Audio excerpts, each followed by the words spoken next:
সময়ের ব্যাপার। এই জায়গা থেকে কি করা যায়? ইয়াংদেরকে একটা টিম করে বা ইয়াংদের এই সব জায়গায় যে জায়গাগুলো অনেক বেশি নিরাপত্তা ঝুঁকির মধ্যে রয়েছে, সেক্ষেত্রে ইয়াংদেরকে নিয়ে নতুন করে ভাবনার, সরাসরি ইনভলভ করার কোনো ভাবনা আছে কিনা, বা তার সেটা কি করা যায়, কি মনে হয় আপনার? সরকার চেষ্টা করতেছে আসলে আমাদের আচ্ছা। টেকনোলজিটাকে ডেভেলপ করার জন্য, হুম। আমাদের মন্ত্রীরা প্লাস হইতেছে, এবং ব্যাপার হইতেছে আসলে টোটাল কমিউনিটি। আপনি যদি একটা সিঙ্গেল গ্রুপকে এখানে টেকনোলজিক্যাল ইমপ্রুভমেন্ট করান, তাইলে কিন্তু সমস্যাটা সলভ হবে না। আপনাকে আচ্ছা। টোটাল কমিউনিটি সবটাকে ইনভলভ করাইতে হবে এখানে। আচ্ছা। কারণ আপনি যদি ব্যাংকের কথা চিন্তা করেন, সরকারি ব্যাংকের আগের যে এমপ্লয়িরা, এরা হয়তো কম্পিউটার বা এই টেকনোলজি জিনিসটা তো কম বুঝে, কিন্তু তাদের কাছে কি এই স্কোপ তো ডেফিনেটলি আছে যে আপনি এটা প্রায়োরিটি বেস হওয়া উচিত। আমি এই কাজটা ভালো পারি, আমাকে এই কাজটা দেন। আমি যদি কম্পিউটারের কাজটা ভালো পারি, আমাকে কম্পিউটারের কাজটা দেন। টেকনোলজি বেস যে কাজগুলা, এগুলো ইয়াং জেনারেশনরা অবশ্যই আগের জেনারেশনের মানুষদের কাছ থেকে ভালো জানবে, এটা একদম স্বাভাবিক ব্যাপার। আপনি একটা ইয়াং টিম করে প্রত্যেকটা ব্যাংকে সিকিউরিটিটা ওদেরকে আরো স্ট্রং করার ব্যাপারে কাজ করাইতে পারেন, এদেরকে প্রশিক্ষণ দিয়ে নিয়ে আসতে পারেন বাইরে থেকে। যেহেতু এরা অনেক শিক্ষিত একটা, আমাদের শিক্ষিত একটা কমিউনিটি আছে ব্যাংকিং এর, সেক্ষেত্রে আপনি প্রত্যেকটা ব্যাংকে এই পরিমাণ আইটির অনেক, প্রাইভেট ব্যাংক গুলাতে অনেক স্ট্রং কমিউনিটি এমপ্লয়ি আছে যারা আসলে এই কাজটা করতে পারে। এখন ট্রেনিং এর ব্যবস্থাটা করা, ট্রেনিং এর যদি উন্নত ট্রেনিং এর ব্যবস্থা করা যায়, বাইরে আমাদের পার্শ্ববর্তী দেশ ইন্ডিয়া, অথবা আপনি যদি ইউএস এর মতো দেশগুলোতে চিন্তা করেন, ওদের দেশে তো এই হ্যাকিং এর সমস্যাগুলো আসলে অনেক কমে গেছে। টেকনোলজি আপনার যত বাড়বে, এই হ্যাকিং এর প্রবলেম গুলো ততই বাড়তে থাকবে। কিন্তু আপনাকে তার পাশাপাশি এই সিকিউরিটি মেজার গুলো অবশ্যই নিতে হবে। আপনার সিকিউরিটি মেজার গুলোর একটু উইক পয়েন্ট নিয়ে বাইরের দেশ থেকে লোকজন এসে কিন্তু আপনার টাকা নিয়ে যাওয়ার, বা এই কিছুদিন আগে যে ঘটনাটা ঘটলো, যে বাইরের দেশ থেকে এসে আপনার এটিএম বুথ থেকে, এটিএম এটা ফ্রড। কিন্তু অনেক, রাইট, এটিএম ফ্রড, এটা কিন্তু উন্নত দেশগুলোতে অনেক আগে বন্ধ হয়ে গেছে। বাট ওই লোকটা জানে যে এই দেশের কমিউনিটিটা, ব্যাংকিং সিস্টেমের মানুষগুলা টেকনোলজি সম্পর্কে একটু কম জানে, তাকে ঠকানো অনেক সহজ। মানে সহজ, এই হ্যাঁ, কারণে, হ্যাঁ। রাইট, এই কারণে মোসাদ্দেক ভাই, আপনাকে একটা ফোন হ্যাঁ, নিয়ে নিচ্ছে, একটু দর্শক রয়েছেন একজন শিওর, ফোনে। দর্শক শিওর। নাম বলে প্রশ্নটি করুন। হ্যালো। জি, শুনছি। হ্যালো। জি, শুনছি, নাম বলে প্রশ্নটি করুন। আসসালামু আলাইকুম। ওয়ালাইকুম সালাম। ভাইয়া, আমি কিন্তু সাধারণ একজন মানুষ। জি, জি, বলুন, আমরা শুনছি। আমি আপনার কাছে একটা প্রশ্ন করার জন্য ফোন দিচ্ছিলাম যে এই যে বাংলাদেশ ব্যাংকের যে ঘটনাটা হইলো ভাই, জি। তারা এত দেরি করে জানাইলো, এটা হইলো একটা। তারপরে হইলো তারা নিজেরাই বুঝতে পারে নাই, এটা হইলো একটা। তারপরে আবার মনে করেন যে তাদের কাছে যদি আমাদের নিরাপত্তাটা কে দিবে? আমরা তো কোথাও মনে করেন, আমরা যে জনসাধারণ, আমরা যে সাধারণ মানুষ, আমরা তো কোথাও নিরাপত্তা পাই না। ধন্যবাদ, ধন্যবাদ আপনাকে। প্রশ্নটি খুবই সংবেদনশীল একটি প্রশ্ন। আসলে নিরাপত্তার জায়গাটা সকল ক্ষেত্রে এক ধরনের মানে উনি যেটি বলছেন যে ব্যাংকের কথাটা বললেন যে নিরাপত্তা কোথায় পাবে, আপনি কি মনে করেন, কি ভাবনাটা আসলে কোথায় এই ব্যাংকের জায়গাটা থেকে যদি বলতেন? ব্যাংক তো এমনিতেই একটা সংবেদনশীল, মানুষ তো তার সঞ্চিত অর্থই রাখে এখানে। আসলে তার জন্য তো মানে নিরাপত্তার কথা ভেবেই কিন্তু রাখে, না হলে তো নিজের কাছেই রাখতো। এই জায়গা থেকে আসলে যেহেতু প্রযুক্তি ঢুকে গেছে একটা, সবগুলো ব্যাংকে অনেক বেশি প্রযুক্তি নির্ভর হয়ে পড়ছে, সেক্ষেত্রে অবশ্যই মানে বিষয়টা এরকম যে প্রযুক্তি সকল ধরনের উদ্ভাবনী উপকরণেরই হচ্ছে দুইটা দিক থাকে, একটা পজিটিভ, একটা নেগেটিভ। এখন প্রযুক্তিকে আসলে প্রযুক্তি দিয়েই হচ্ছে গিয়ে মোকাবেলা করতে হবে, বিষয়টা তো আসলে তাই। হ্যাঁ, তো যেটি বলছিলাম সেটি হচ্ছে, যেটি আমি একটা বিষয়ে কথা বলতে, মোস্তাফিজ ভাই শুনছেন মনে হয়, হ্যাঁ, সেটি হচ্ছে যে এখন এই মুহূর্তে আমরা যেটি জানি যে যুক্তরাষ্ট্রের যে federal reserve bank of India আছে, ওরা বলছে যে এটাতে ওদের কোনো দায় নেই, আমরা টাকাটা রেখেছি ওদের কাছে, সেখান থেকে টাকাটা হচ্ছে, যেটি সিস্টেমটা হচ্ছে অনেকটা এরকম, প্রিয় দর্শক একটু আপনাদেরকে বলছি, সেটি হচ্ছে যে ব্যবস্থাটি হচ্ছে এরকম যে এক ব্যাংক থেকে অন্য ব্যাংকে যখন টাকা ট্রান্সফার করা হয়, তখন একটি সুইফট কোড আছে, এই কোডের মাধ্যমে হচ্ছে টাকা ট্রান্সফার করা হয়। সেখানে হচ্ছে এই হ্যাকার গ্রুপ 30টি কোড তারা দিয়েছিল, যে 30টি কোড থেকে 5টি কোড হচ্ছে অ্যাপ্রুভড হয়েছে, বাকি 25টা করে অ্যাপ্রুভ হওয়ার আগেই এটা কনসার্ন হয়ে যাওয়া হয়েছে। ওই 5টি কোডের কারণে হচ্ছে প্রায় 800 কোটি টাকা তারা হ্যাকিং করতে সক্ষম হয়েছে। এখন এখানে আসলে নিউ ইয়র্কের যেটি বলা হচ্ছে যুক্তরাষ্ট্রের ফেডারেল রিজার্ভ ব্যাংকের আসলে ব্যাংক অফ নিউ ইয়র্কের কোনো দায়ভার আছে কিনা। প্রথমে অর্থমন্ত্রী বলেছিলেন যে উনি বলছেন, অর্থমন্ত্রী এখন বলছেন যে এটাতে বাংলাদেশ ব্যাংকের নির্দেশনা ছাড়াই হচ্ছে গিয়ে তারা টাকাটা ট্রান্সফার করেছে। হ্যাঁ, এটা মোসাদ্দেক ভাই শুনছেন? হ্যাঁ, শুনছি। উনি বলেছেন যে অর্থমন্ত্রী নির্দেশনা, বাংলাদেশ ব্যাংক নির্দেশনা ছাড়াই হচ্ছে ব্যাংক হচ্ছে federal bank of new York, যুক্তরাষ্ট্রের ফেডারেল নিউ ইয়র্ক ব্যাংকটা হচ্ছে ওরা টাকাটা ট্রান্সফার করে দিয়েছে। এখন উনি বলছেন যদি মামলা করতে চাচ্ছেন, আপনার কি মনে হয় এটা কি ইফেক্টিভ কিছু হবে? আম, এর আগে যে ঘটনাগুলো ঘটছে আসলে মামলা করে আপনি কোনো টাকা রিফান্ড করতে পারবেন না। ইউএসএ ফেডারেল রিজার্ভ আপনাকে হয়তো ওদের একটা লিমিটেড অ্যামাউন্ট আছে, হয়তো তার 20% অথবা 15% এরকম একটা টাকা আপনাকে ড্যামারেজ দিবে। কিন্তু বেসিক্যালি আপনি এখান থেকে মামলা করে কোনো টাকা ফেরত পাওয়ার কোনো আশা আসলে নাই এখান থেকে।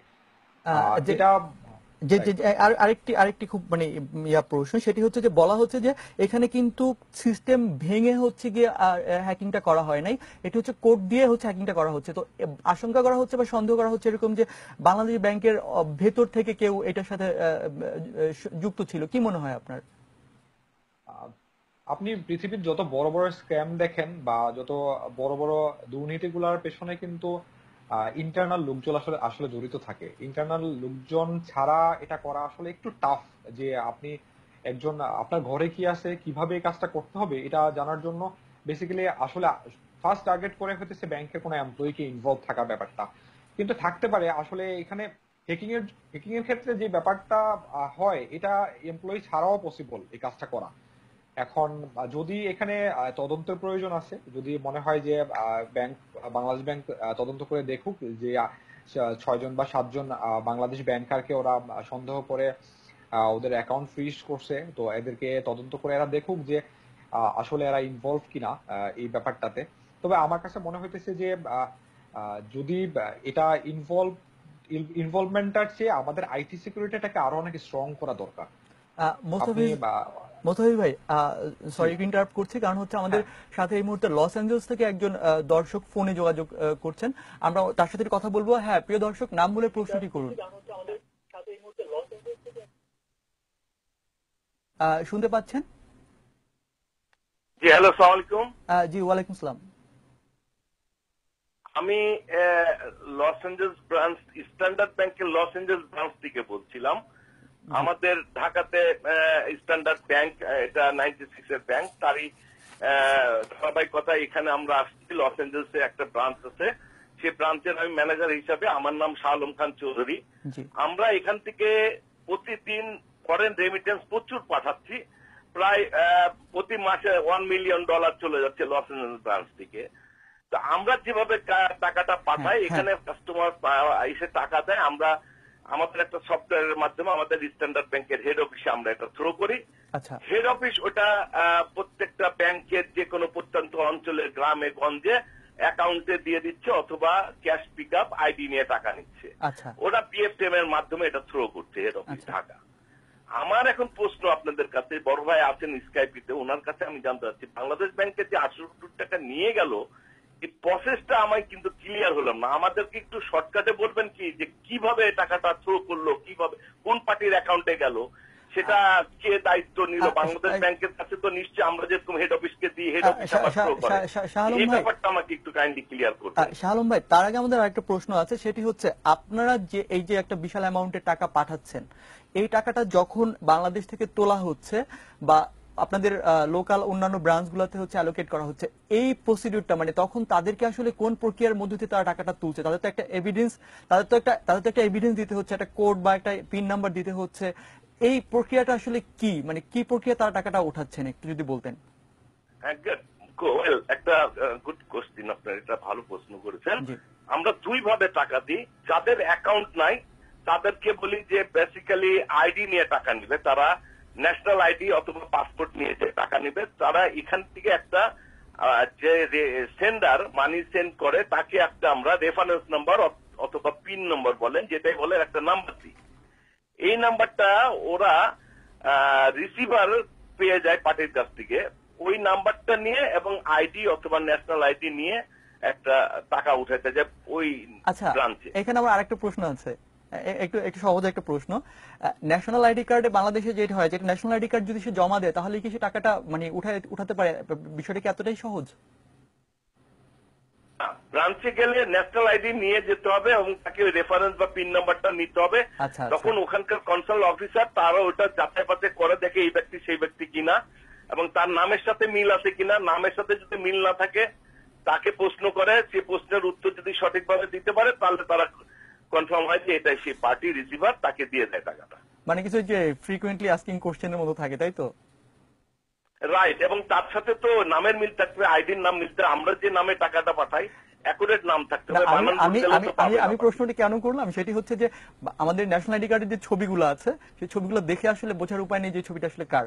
এখন আমি আমার ন্যাশনাল আইডি কার্ড আরেকজনটা নিয়ে গেলাম, গিয়ে বললাম যে হ্যাঁ, বা আমি কিছু ইনফরমেশন কালেক্ট করে নিয়ে গেলাম, তাহলে কি টাকাটা আমি নিয়ে নিতে পারবো কিনা, মানে এই ধরনের কোনো সুযোগ আছে কিনা?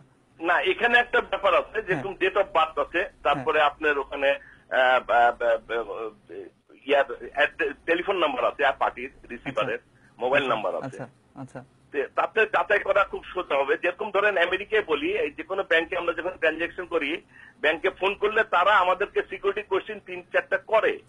আপনার নাম কি, আপনার ডেট অফ বার্থ কত, আপনার মায়ের নাম কি, অথবা আপনার অ্যাড্রেসটা বলেন, আপনি যে অ্যাকাউন্টে অ্যাড্রেসে অ্যাকাউন্ট করছেন।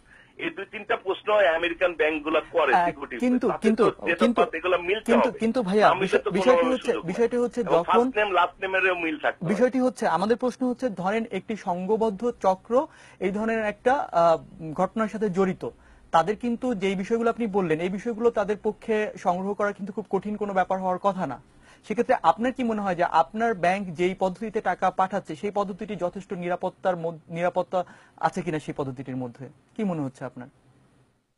ওয়েল, না, আমাদের যে প্রসেসটা আছে এটা কিন্তু আরেকটা প্রসেস আপনাকে বলি। সাধারণত পার্টি অ্যাকাউন্টে টাকা পাঠায়, এখান থেকে সেন্ডার নির্দিষ্ট ব্যাংকের নির্দিষ্ট অ্যাকাউন্টে, এটা একটা অটোমেটিক্যালি চলে যায়, এখানে কারো কিছু করার নাই, ওই অ্যাকাউন্টে যাবে। যদি অ্যাকাউন্ট না থাকে তাহলে রিটার্ন আসবে আমার কাছে। আচ্ছা, আর যেটা আপনি বলছেন যে আইডি তে টাকা উঠায়, এখানে কিন্তু খুব সিকিউরিটি আছে। এটা আপনার খুব ইজি না, বিশেষ করে যেরকম ধরেন পিন নাম্বার, রেফারেন্স নাম্বারটা, এটা রেমিট সেন্ডার যে সে ছাড়া আর কেউ জানবে না। আচ্ছা, এক। আর দুই হলো যে টাকা নিবে ওখান থেকে, তার সাথে সবকিছু 3-4টা সিকিউরিটি কোশ্চেন মিল থাকতে হবে। ধন্যবাদ শাহ আলম ভাই, আমরা অনেক ধন্যবাদ আপনাকে দূর থেকে ফোন করার জন্য। যেই প্রশ্নটি মোস্তাফিজ ভাই আবারও সেই একই প্রশ্ন, মোস্তাফিজ বললেন যে ওনার কাছে উনি একজন এত বড় ব্যাংকের কর্মকর্তা, ওনার কাছে আসলে পুরো প্রক্রিয়াটা আসলে স্পষ্ট না যে কি করে এই টাকাটা আসলে হ্যাকিং হলো, একটু যদি বলতেন আর একটু স্পষ্ট করে। এখানে ভাইয়া লস এঞ্জেলস থেকে যে ফোন করলো, উনি স্ট্যান্ডার্ড ব্যাংকের ম্যানেজার, উনি যে কথাটা বলতেছে যে উনি যখন একটা অ্যাকাউন্ট থেকে আরেক অ্যাকাউন্টে টাকাটা পাঠানোর সময় ওনার যে সিকিউরিটি মেজার গুলো উনি নেয়, ব্যাংক তার সিকিউরিটি মেজার নিয়েই এগুলা পাঠায়, এবং যার অ্যাকাউন্টে আসবে তার অ্যাকাউন্টে আসে। আপনি যদি এবার চিন্তা করেন, মাঝপথ থেকে যদি এই টাকাটা অন্য একটা কোড দিয়ে অন্য একটা অ্যাকাউন্টে চলে যায়, তখন উনি কি করবে? আচ্ছা আচ্ছা, এখন এখানে কিন্তু এই প্রশ্নটি কিন্তু যেটি অর্থমন্ত্রী করেছেন, আমার কাছে যেটি মনে হয়েছে যে মানে যখন টাকাটা হচ্ছে আপনার যাচ্ছে একটা ব্যাংক থেকে আরেকটা ব্যাংকে ট্রান্সফার হচ্ছে শুধু কোডের মাধ্যমে, তখন আসলে বাংলাদেশ ব্যাংক মানে এই টাকাটা ট্রানজেকশনের আগে বাংলাদেশ ব্যাংককে একটা ফাইনাল অ্যাপ্রুভালের জন্য আসলে ওই ব্যাংক থেকে বলার প্রক্রিয়াটা আছে কিনা আমি শিওর না। আমি একটু জানতে চাচ্ছি যে তখন এই federal reserve bank of new York থেকে কি এই প্রশ্নটি করার সুযোগ আছে কিনা, অ্যাপ্রুভালটা চাওয়ার সুযোগ আছে কিনা, বা তারা করেন কিনা? এটা দুই ধরনের সিস্টেম হইতে পারে। একটা হইতেছে যে আপনি যদি আপনি বাংলাদেশ ব্যাংক থেকে যদি ওদেরকে এরকম অর্ডার দেয়া থাকে আগে থেকে যে আমার এই এত লিমিট পর্যন্ত টাকা ট্রান্সফারের ক্ষেত্রে আমার প্রায়র অ্যাপ্রুভাল